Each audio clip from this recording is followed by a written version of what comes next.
Hey everyone, welcome. Thanks for joining us. So excited for tonight's topic of our next Every Educator Counts webinar series. And tonight we're going to be talking all about vocabulary. So thanks for joining us. Super excited.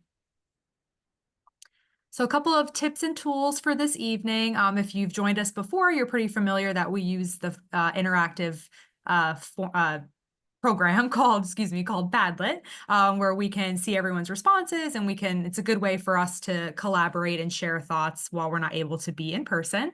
We'll use the chat box and the normal Q&A feature that's part of Zoom throughout, so feel free to drop any questions or participate throughout there as well. There is closed captioning available for this webinar. If you're interested in that feature, you can go ahead and turn on the CC at the bottom, and if you're watching the recording, you can also do that there.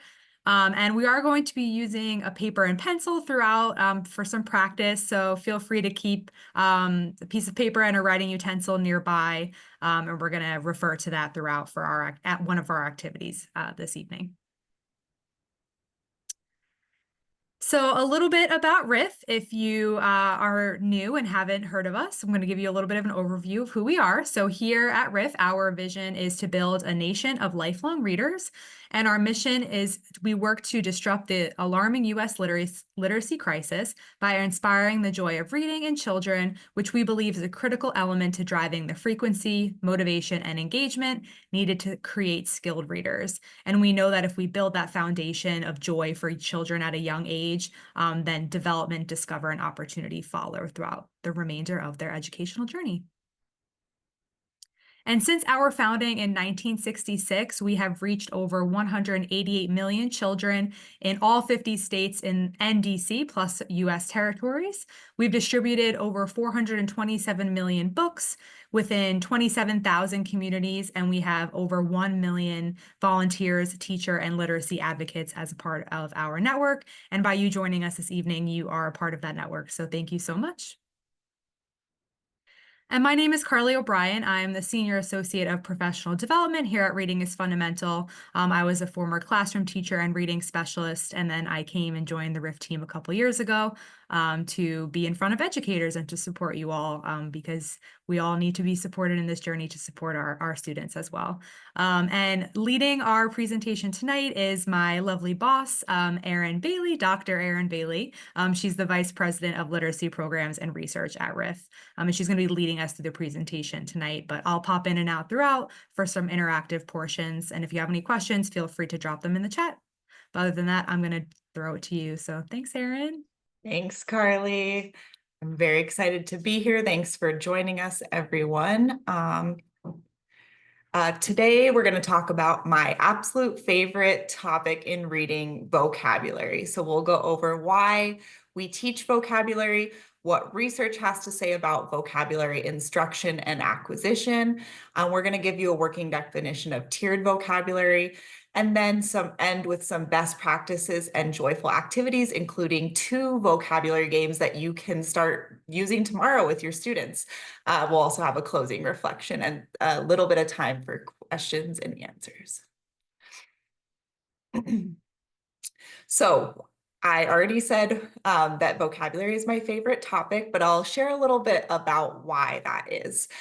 So in the middle picture, you'll see a much younger teacher version of me many moons ago.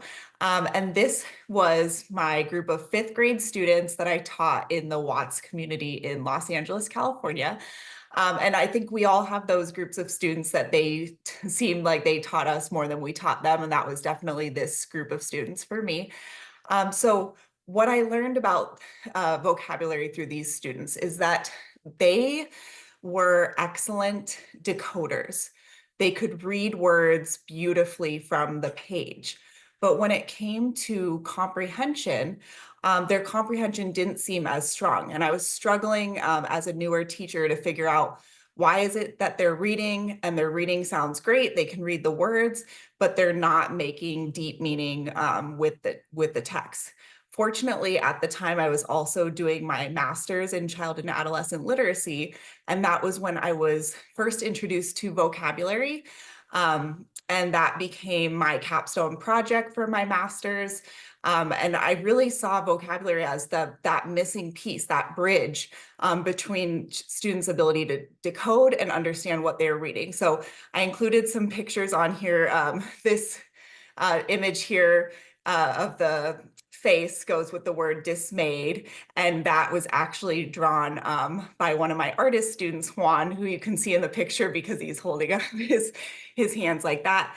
And then a couple are the other couple pictures are pictures from these student vocabulary journals that I developed with my students, and that was what I used for my capstone project. So already I loved vocabulary. I was super into it. Flash forward to the future a little bit, I was teaching in Hong Kong at an international baccalaureate school. I taught preschool and kindergarten there and was given the opportunity to present at a conference, the OMEP Early Childhood Conference, which was in South Korea. And because I was so interested in vocabulary and now I had experience doing play-based learning, I wanted to present on this topic that I was calling play on words, how children develop vocabulary through play. So I was on the plane on the way to South Korea with my colleague, and she said to me, do you have a dongle? I need a dongle to attach my computer to the projector. And I said, no, I don't have that. Even though I didn't really know what a dongle was, and I didn't ask her what is a dongle. I just assumed that I didn't have one. Something that I always discouraged my students from doing was just pretending like you knew what the word meant. So later on, when it was my turn to do my presentation, I pulled out, you can see it in my hand right there, a dongle, and my colleague called me out on it and said, you said that you didn't have a dongle. I needed that for my presentation. And I said, oh, I call this a connector, whatever I called it. So I actually brought that up in the presentation. That's a photo of me from the presentation holding up the dongle and saying, what we really need to teach our students also is that if you don't know what a word means and you can't use context clues to figure it out, you should just ask. So clearly, even presenting at a conference, I was still on my own journey to learn the importance of vocabulary acquisition. Okay, and I do want to highlight these two these two books. I first learned about these books when I was doing my master's degree. They're both by Isabel Beck and McOwen and Coogan. And I actually still have the original copy that I used in my master's program. My roommates would always joke with me that this was my favorite book because I would carry it everywhere. I wouldn't write a lesson without having this book because I knew my students needed robust vocabulary instructions. And inside of the book, I kept these note cards. These are actually note cards that I used for a presentation in my master's program to teach a vocabulary game to the class when we did a book study. And I love holding on to things like this. They hold special memories to me and always connect me to why I became a teacher and why I care so much about teaching other teachers now. Okay, so let's talk about what I said earlier about the connection between vocabulary and comprehension. So it's known from lots of research that early vocabulary knowledge can predict a student's reading comprehension in later years. Children who have a rich vocabulary are more likely to develop a rich vocabulary. It's kind of like what they call the Matthew effect. The larger the vocabulary that you have, the more words you're able to acquire and so on and so forth. So that's why it's so important.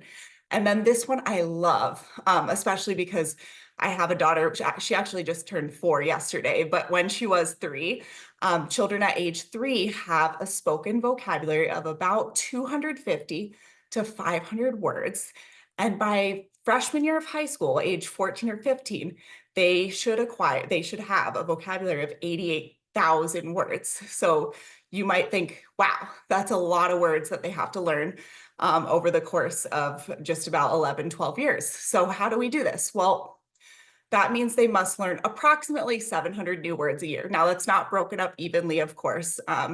When you're younger, you're gaining words more quickly than as you get older. But if teachers can just teach 400 words per year, this would make a huge difference. And I recently came across this statistic that reading one picture book per day provides young children with exposure to 78,000 words per year. So a great way to expose students to vocabulary is through reading aloud to them. All right, so you're wondering, how does this happen? I'm reading aloud, I'm creating a language-rich environment. How are students learning vocabulary? So there's two main ways that this happens. The most prominent way is just incidental exposure. You hear words, you hear them through conversations, books, television, and eventually you adopt them as part of your working vocabulary. Now, where we can input as teachers is through elaborated exposure or target words. This is where teachers specifically pick out words that they're going to teach through read alouds. And they have a definition ready and activities ready. And that's what we're going to go over today. Okay, so I talked about context clues a little bit.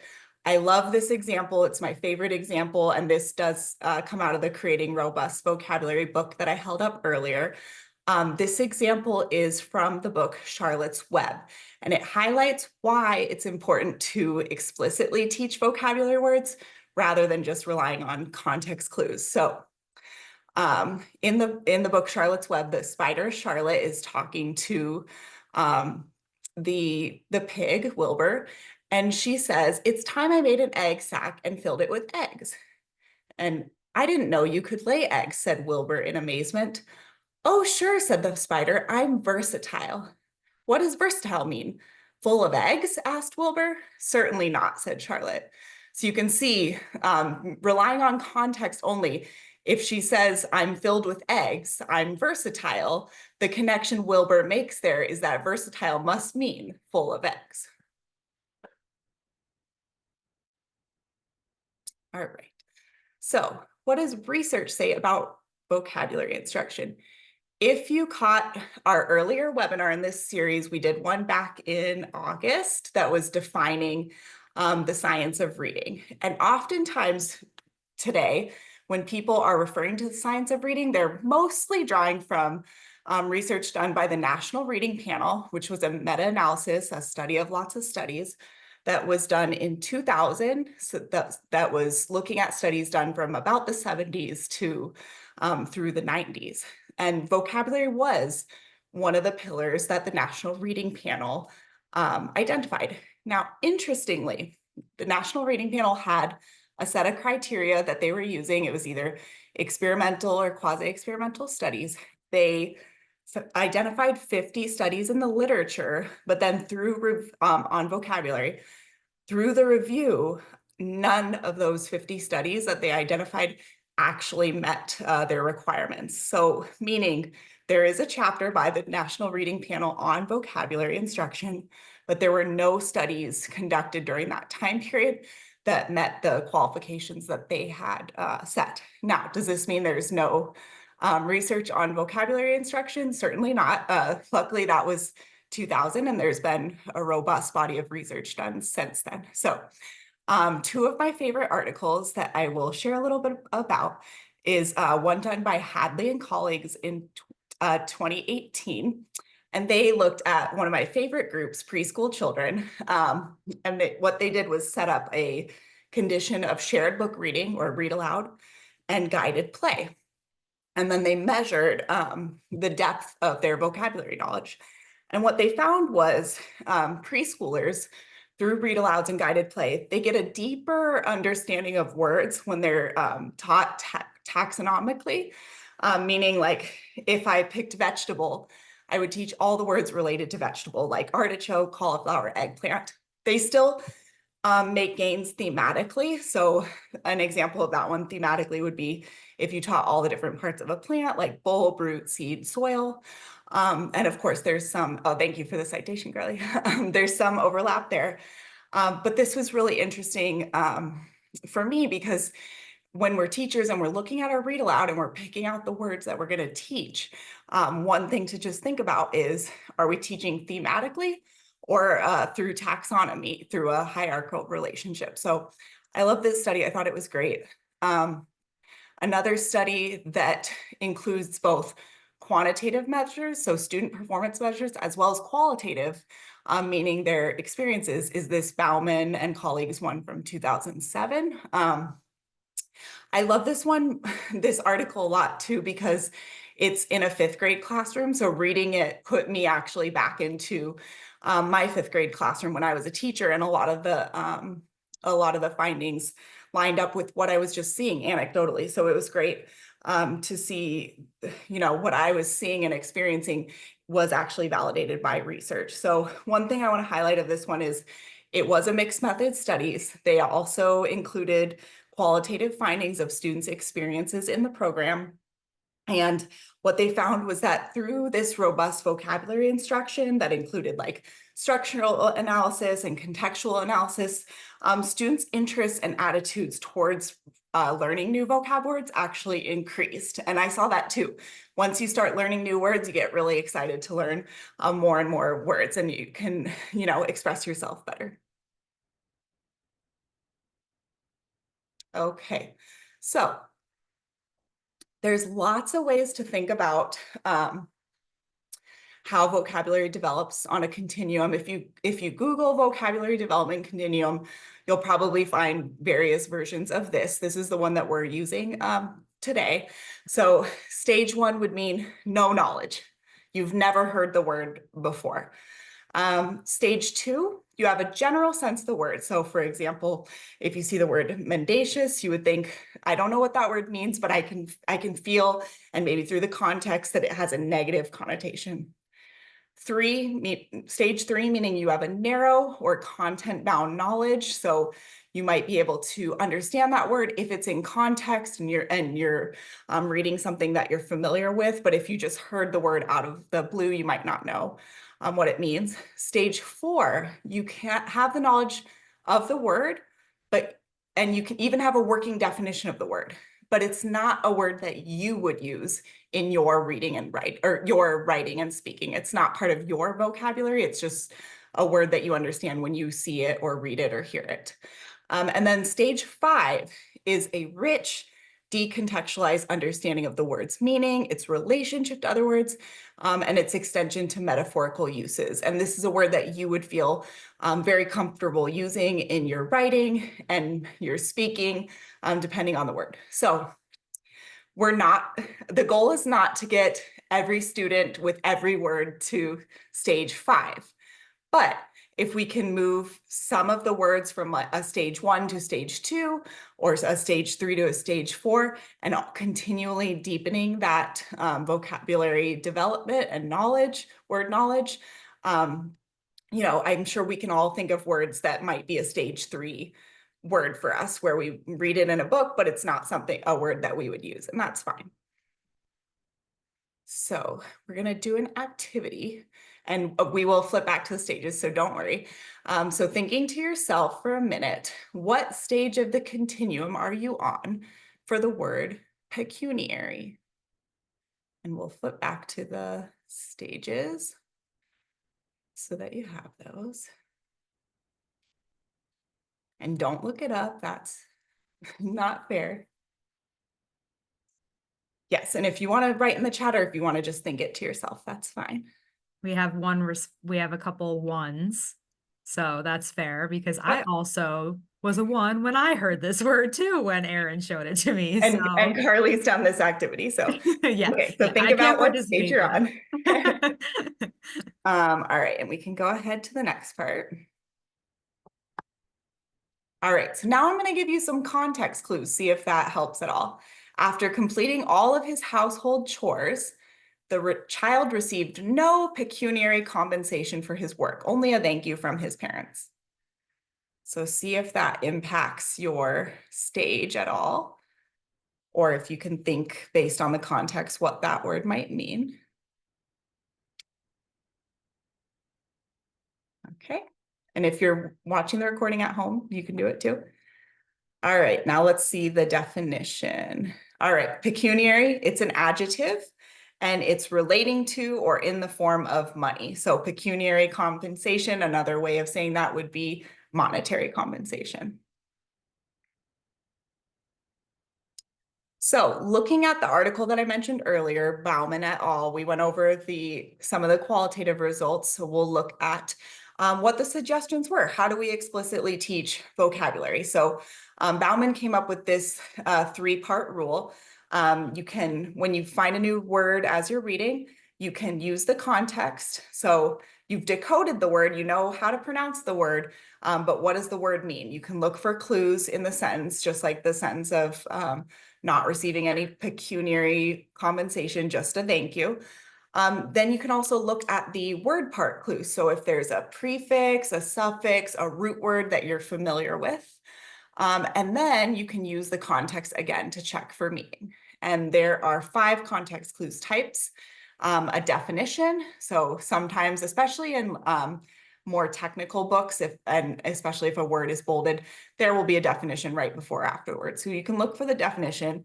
You can look for synonyms and antonyms. You can also look for an example, just like in the sentence I just showed you, or you can look just in general meaning of the sentence. Word walls are also great for this.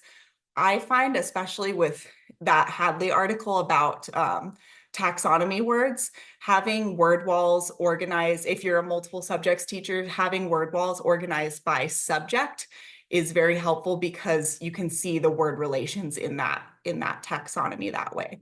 So even just having dedicated spaces in your classroom, like this is our science focus wall, and everything related to our science vocabulary is going to go on this wall. As I mentioned, explicit instruction of roots, prefixes, and suffixes.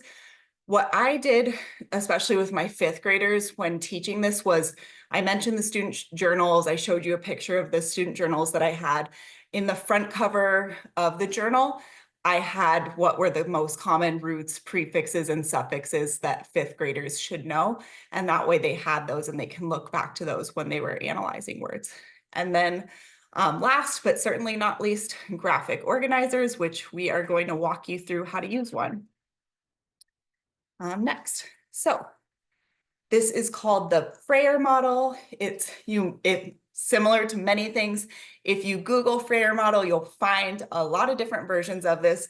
This is our version that we offer on our website, Literacy Central. So we have the word in the center there in the left-hand corner. So this is the time to get out your paper and pen if you have one, and you can go ahead and draw boxes for this. So in the upper left-hand corner, you would have the definition of the word, the right-hand corner illustration, and then the left bottom corner examples, and the right bottom corner non-examples. So I have seen these before as instead of example, non-example as synonym and antonym. That's really great, especially if those are words that you've introduced and something that you're working on. And then illustration, feel free, this is really great for all kids, but particularly younger kids. Although my middle schoolers enjoyed representing words through emojis often in the illustration box. They would see what emoji fit the word best.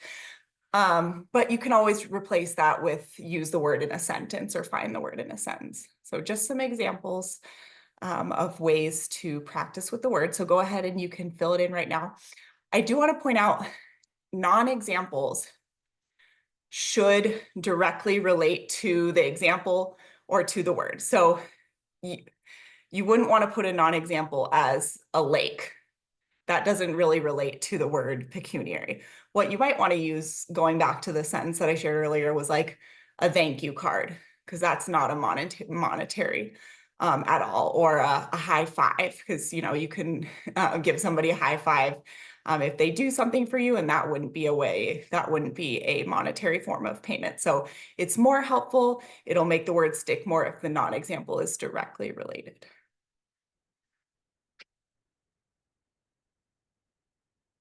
Okay, and Carly did this one. Do you want to share, Carly, what you came up with? Sure, definitely. Well, I took your definition, and I was not I was doing a digital illustration. So much like your middle schoolers, I took some clip art images that I thought of. So I initially obviously thought of money. So the first thing that came to my brain was like a check, because that's also a type of monetary, like it doesn't have to be physical money.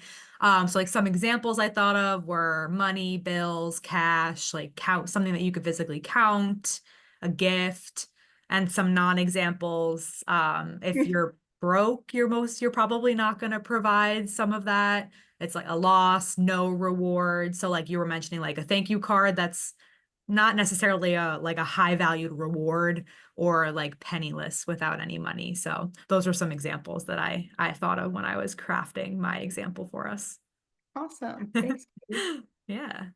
I would be surprised how many students would do a check or a checkbook versus maybe like a credit card or Oh yeah. No, it definitely shows the age difference for sure, knowing what a check is. All right. And I mentioned earlier that we like to think about vocabulary in tiers. Again, much like the continuum or anything, you can look up these tiers and you might find different examples or different definitions. This is for the working definition that we go with. It's from Isabel Beck. So if you're looking at the bottom, I'm going to go bottom and top first. So if you're looking at tier one, these are words that children become familiar with through everyday conversations. They're just your regular everyday conversational words. And this is going to be different for every child because every child has different home language experiences, background that they bring with you. But some examples: dog, house, run, small, common everyday words that a student would enter the classroom space with. Tier three, the best way to think about these are like textbook words. They're context specific. So photosynthesis, you would find that in a science textbook. Exponent, you would find that in a math book. So they're very contingent on the discipline or the content. So when we talked about if we could just teach 400 words per year, what would they be? What we want to focus on is these tier two words. These are words that are frequent enough that most native speakers are familiar with them, but they may and probably do require explicit instruction, or just like what we did with the word pecuniary, multiple interactions with the word before you would adopt it into your speaking and writing vocabulary. They lack redundancy, but they're not so specialized like the tier three words where they're content specific or jargony. And for many of these words, they're not spelled phonetically, or it helps if you have more background on the suffixes, prefixes, root words, or etymology of the word to be able to decode that word. So just some examples here: flutter, mend, resilient. So you might find these in a variety of books. They're high utility words. They might require explicit instruction. And I love this. This was actually one of our intern, Kaylee, came up with this. She said, it's like when you encounter the word and you say, these are the words you want to read in a book and think, oh, that's a good word. And I love that about the Bauman article that I pointed out earlier, because one of the students in that study says you're bumping into spicy, tasty words that catch your tongue. So that's also a perfect way to describe a tier two word. They're those spicy words that catch your tongue.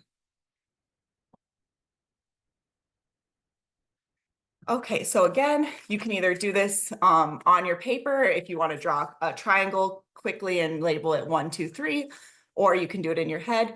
I have some words here. I will read them for you and try to sort them. What tier do you think these words belong in? So we have symbiotic, short, ignore, frustrated, family, happy, mitosis, miserable.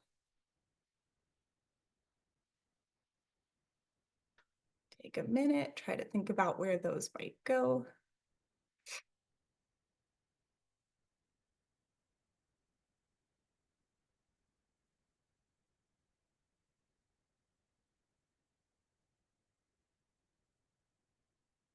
Okay, let's check them. I don't know if I made a slide that has the answers, Erin, now that I'm thinking Oh, about it. So we might you have to did. walk through the answers. Yeah. No, I just saw it. If you go No, to the, this one? I just saw it pop up. Oh, Yep, there it here we is. I go. was like, oh no, I panicked No, for a second. I certainly know we had we had this. And in the resources, we also have a worksheet version of this that we will share out with you. So for us, we put happy, family, short in tier 1. They're everyday high utility words.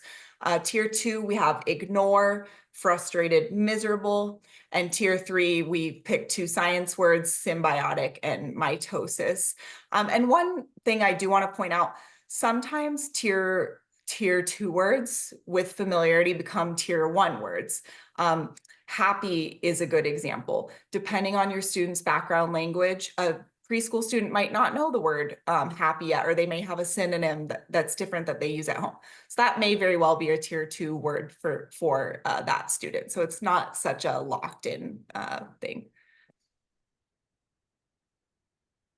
Okay, I'll Carly, lead us I'll through. kick I was it gonna to say I you. will let you get some water, Erin. Take a sip of take a little break here. I'm gonna walk us through our next activity. So, in a moment, I will also drop the link. But if you're familiar with the Padlet QR codes, we're gonna read a couple of pages from the story "We Are Water Protectors." And if you scan that QR code, it's going to take you to the Padlet that's going to ask you to identify any tier 2 words from the story of the couple of pages that I read aloud. So I'm going to come and also drop the link for you.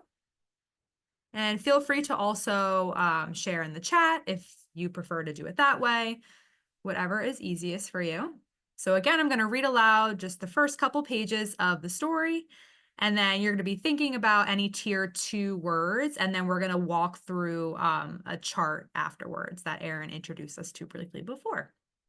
All right, so we are water protectors. Water is the first medicine, Nokomios told me. We come from water. It nourished us inside our mother's body, as it nourishes us here on Mother Earth.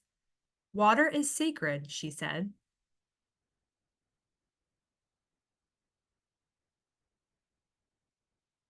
We stand with our songs and our drums. We are still here. The river's rhythm runs through my veins, runs through my people's veins. Okay, so it's a very brief. If you haven't read that story, by the way, go read the entire story. It's a wonderful story, one of our favorites. It has wonderful vocabulary, but it's also just a beautiful story. And it's Native American Heritage Month next month, in 2 days actually already. So this is one of our feature titles that has some resources if you're interested in using them inside your classroom. But hope you enjoyed the first couple pages, a nice sneak peek. So like before we started, we mentioned that we're going to be thinking of any tier 2 words on the first couple of pages. So you know what? Since it was only 3 pages, I'm going to go ahead and read them again and give you guys another few minutes to pick the words again. So let me restart here. Water is the first medicine, Nokomios told me. We come from water. It nourished us inside our mother's body, as it nourishes us here on Mother Earth. Water is sacred, she said. We stand with our songs and our drums. We are still here. The river's rhythm runs through my veins, runs through my people's veins. All right, so I'm going to see if we got any responses in our chat. Let me see here. I have a couple of screens open. Oop, I got nourish as one of them. It's a great one. I also see medicine. I think that's a great one too. And I feel like people could argue that could also be tier 3, but I actually picked it as tier 2 for this one, and I'll show you why in a moment when we walk through the chart. And then someone also said rhythm. So those are some great examples.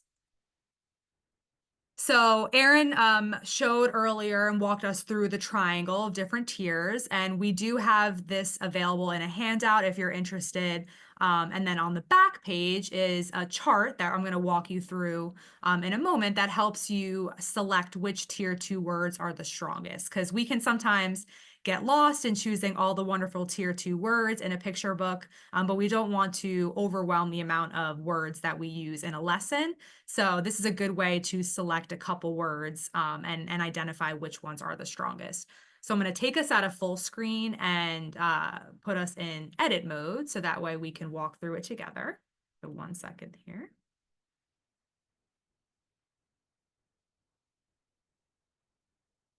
Okay, so I wrote some words. I wrote the words down so I could see them here. So medicine, nourish, rhythm. So I'll do medicine, nourish,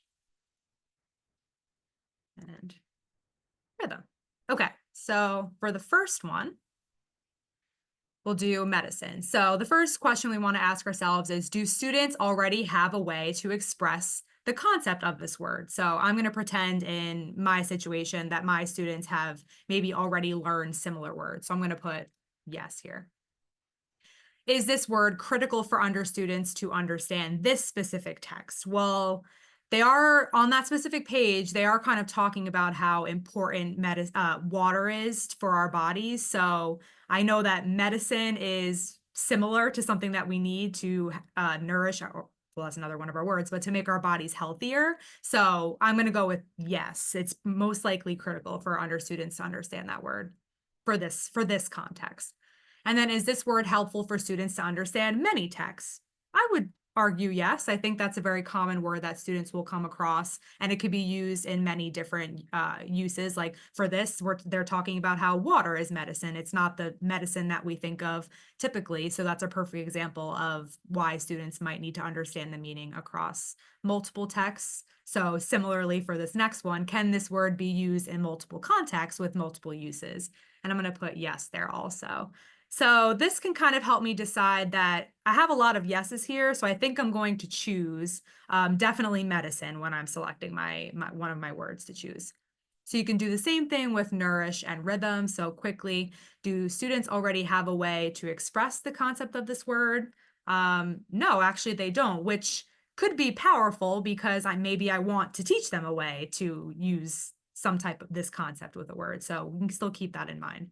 So is this word critical for students to understand this text? Similarly to medicine, I would say yes, because it's talking about the health, the importance of water and how it makes us healthy.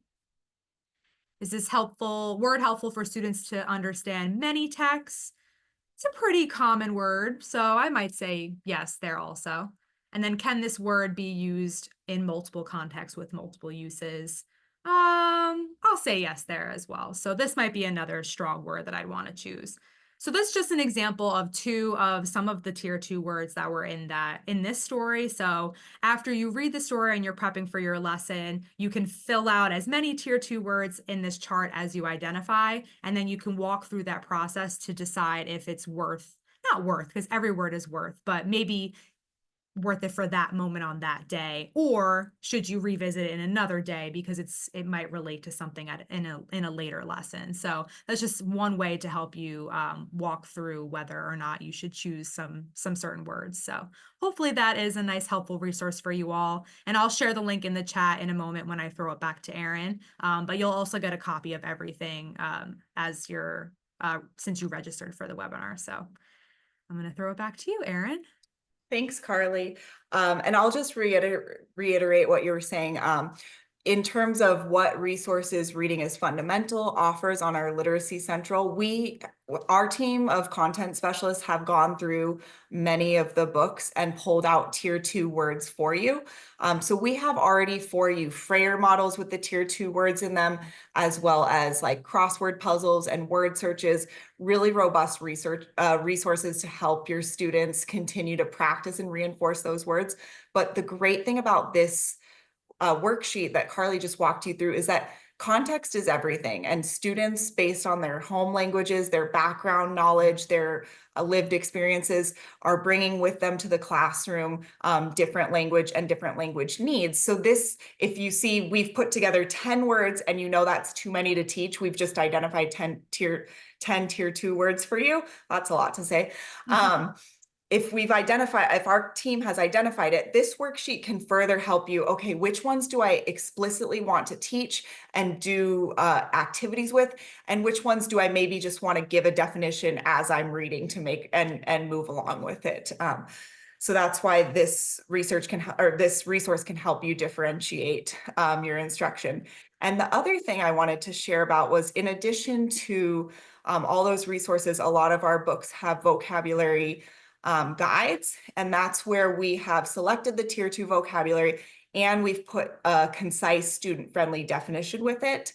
I do want to point out the importance of having student-friendly definitions and having those ready to go before you read a book. And I'll share an example of a situation that I got in that I didn't have that ready. So if you can remember, and this is back in the day with my 5th graders, if you remember back in the day, before all of the testing was done electronically, when students did Scantrons. Do you remember Scantrons?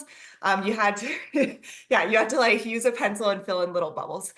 So anyhow, after our state testing, I told the students, go through your Scantron and erase any stray marks. I just wanted them to make sure that their bubbles were filled in correctly. And so a student raised his hand, and I commend him for this because he was modeling what I didn't do with the dongle. And he said, "What does stray mean?"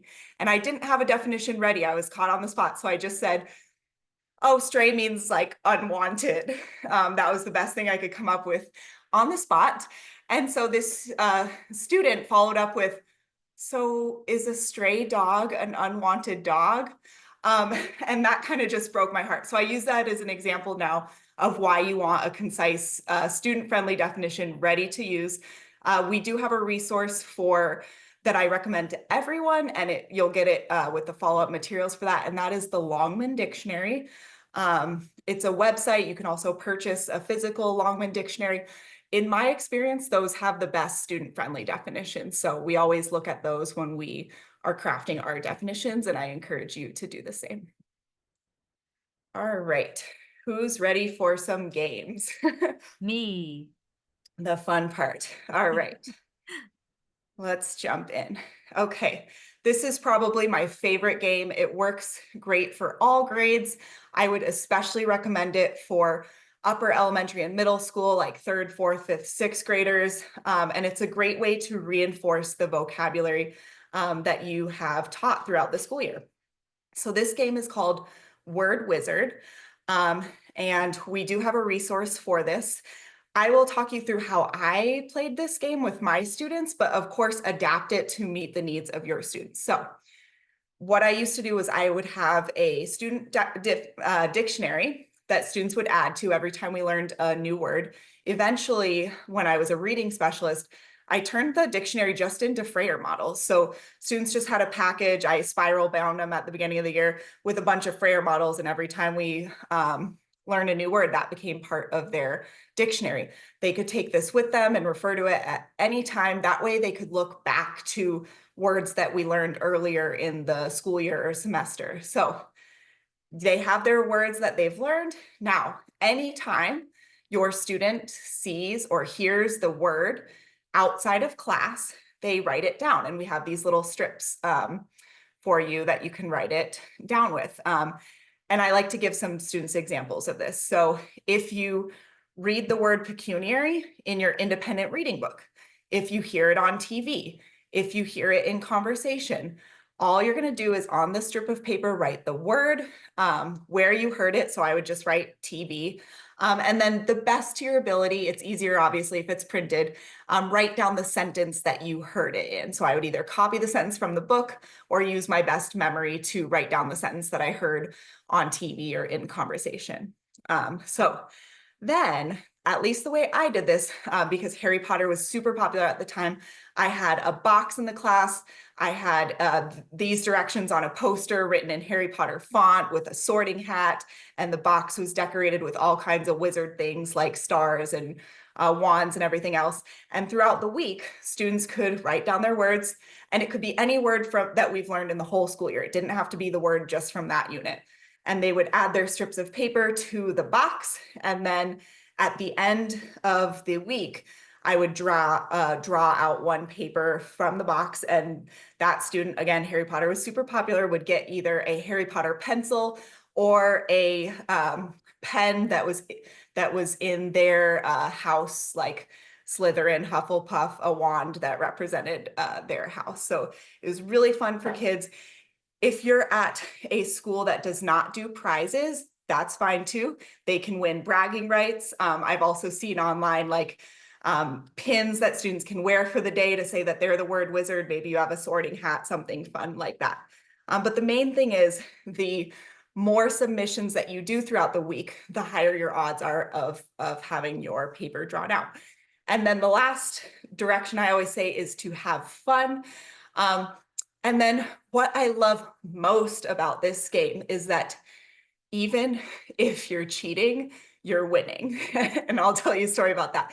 I had two students, Mia and Nolan. And Mia, a little background about her is that both her and her mom were really into hip hop, and they would actually write their own raps together. So thinking about the Bauman article about students being interested in vocabulary words, she was super interested in learning new vocabulary words because it meant that she had more words that she could draw from to create her raps, more rhymes that she had exposure to. And so she was really motivated. So she had a bunch of word wizard strips, and some of them from the "Where did you hear the word?" She heard the word from her mom. So Nolan tried to call her out about it and say, well, that's not fair. You told your mom that we were learning that word, so your mom said it that week. And so, in Nolan's mind, that was kind of like cheating. But that's why I say, even if you're cheating, you're winning, because guess what? She got her family involved in it. So after that, I started actually sending the word list that we were working on for that unit in an email to families, letting them know about word wizards, to be like, if you're having a conversation at home, or if you're reading a book at home, family members, and you find the word, like, let's make this a whole family activity and get more exposure to the words. So I love that there can be a family involvement component to this as well. And that is Word Wizard. I love that story. I never heard it. All right. And the last game I'm going to teach you, and we are actually going to play it together, is a game that I call Stump the Teacher. And this is really fun because it's teacher versus students, and what students doesn't want to stump their teacher. So you can play this like in pairs, so students can pair up and work on a dictionary together, or small groups. I used to do this when I was a reading specialist with just my small group, or you can do it whole class. Today we're going to pretend that it's whole class. It's a little more challenging to do it whole class, but I'll explain how to do it. Students don't do a lot of dictionary handling skills these days, I would say. So it's great for dictionary handling skills, and it's just a fun way to explore new words with students. So here is how it works. Students, either in small groups or in pairs, select a word from the dictionary that they think their teacher does not know or could not guess. So this is fun to play with like first and second graders, because they will pick out a word that you most likely know, but they think it's a really challenging, word. So students pick out a word. If you're doing this whole class, what I would recommend is breaking it into smaller groups and having like groups of students pick out words, and then make sure that the students show the word to the whole class, so the whole class is like on the edge of their seats while the teacher is guessing. So then the student is going to tell the teacher 3 clues about the word. They're going to tell the teacher the first letter of the word, just the first letter, not the first sound, the part of speech, and they're going to read the definition. And then in 3 tries or less, the teacher is going to try to guess the word. And this is also a fun game to play if there's like 5 minutes before lunch or something, and you want a whole class activity that's going to be fun and practice some vocabulary skills. You can either set a time limit on it, or you can do, whoever gets to 3 points, or whoever gets the most out of 3 points. Should set something ahead of time, because this game could go on and on. We're just going to play with one word tonight. So Carly's going to be the student picking the word. I'll be the teacher. You all can be the classmates of Carly, and I will cover my eyes so Carly can show you the word before we get started. Okay, don't look, Erin. I won't. Okay, hold on. I'm dragging the word onto the screen. Oh, Okay. that's smart. Yeah. Okay, don't look yet. Okay, you can look now. Yeah, Okay. look. Okay. Yep, you can look. Okay. So, So first letter, part of speech definition. okay, so the first letter is a C. The part of speech is adjective. And the definition is careful to avoid danger or risks. Okay. I was worried you were going to pick a C one because I was going to say it's first letter. And I have had students in the past pick a digraph CH, try to stump me Ah. that way. So that's a fun play with phonics too. Oh, All right. I should have thought of that. Careful to avoid danger or risks. Yep. I'm going to say cautious. Yeah. Okay, wait, I prepared two, so let me Okay, do all right, all right, all right. them. Close your eyes, close your eyes. Okay. Okay, giving everyone a second. Okay, you can come back. Okay. All right. The first letter is S. The part of speech is a verb. And the definition is to run very fast for a short distance. Ooh, I'm going to say sprint. Yeah. All Okay, right. I should have been really rude, but I was trying to be like a student who wouldn't Yes, try to yes. trick you that hard, hopefully. Yep. So you get the idea of Stump the Teacher. It's just really fun. It also helps students practice things like part of speech, picking out words, sharing them with the class, and it's just a lot of fun. Yeah, I love it.